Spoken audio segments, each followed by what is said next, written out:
Pemerintah Kota Palembang terus menyiapkan skema belajar tatap muka di sekolah bagi pelajar di Kota Palembang. Hal ini dilakukan untuk melakukan percepatan koordinasi serta pelaksanaan yang bekerja sama dengan organisasi perangkat daerah OPD terkait. Wakil Wali Kota Palembang Fitrianti Agustinda mengungkapkan, sampai saat ini pihaknya tengah melakukan berbagai upaya persiapan untuk penerapan belajar tatap muka di sekolah. Mulai dari menyiapkan berbagai aturan yang ada, termasuk izin dan hal-hal yang penting dan perlu dilakukan lainnya. Sehingga ketika Kota Palembang diperbolehkan untuk melaksanakan belajar secara tatap muka di sekolah dan telah masuk dalam daerah zona hijau COVID-19 sesuai dengan syaratnya, maka para pelajar yang sekolah secara tatap muka nantinya akan tetap aman dan nyaman.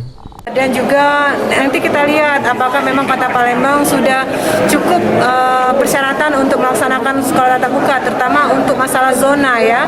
Kalau misalnya masih zona merah, tentu sesuai dengan kesepakatan 4 menteri kan belum diperbolehkan. Jadi sekolah tatap muka itu sendiri baru bisa dilaksanakan setelah kota yang bersangkutan atau wilayah bersangkutan sudah masuk zona hijau.